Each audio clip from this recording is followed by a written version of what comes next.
our last video that we did about some of the challenges of reading Scripture, specifically the challenge of reading it with a reality sort of viewpoint, I suggested that it's good to read the Bible. In fact, I think it's imperative that we read the Bible as Christians. We don't leave it to someone else's interpretation always. We consume those words ourselves.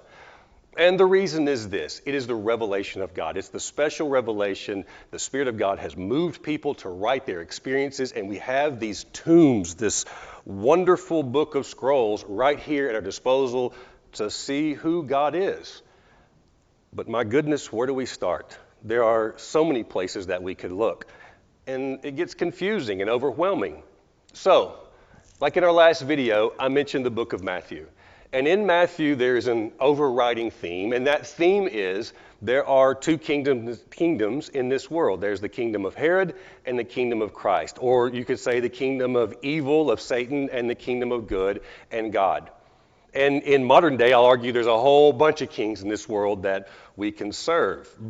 But who do we serve? Do we serve the King, Jesus Christ? That's the question of Matthew. I'd like for you to start reading it. And as you do it, I want to give you 3 ways that you can see this kingdom understanding from the very beginning of the book. So the first thing that happens is we have a genealogy of Jesus Christ. And that genealogy is important because all kings of that day had a genealogy that they used to support the reason for them ruling. You couldn't just do it because you said you wanted to. There had to be a reason that your family and your ancestors gave.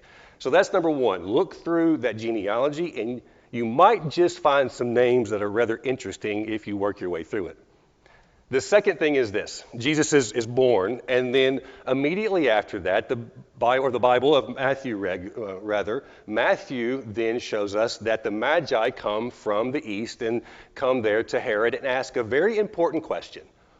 Where is this new king of the Jews? Well, that was Herod's title. And yet these Magi, these representatives of another country, are coming in and asking where the new king is. Once again, we have 2 kingdoms set up. And then the third thing that happens is incredibly important. Herod then tries to go kill this new king. You don't go kill something that doesn't threaten you. And so Herod goes to kill the new king. The new king escapes and comes back later in the story. And we again have this 2 kingdom book that's been set up, a theme within Matthew.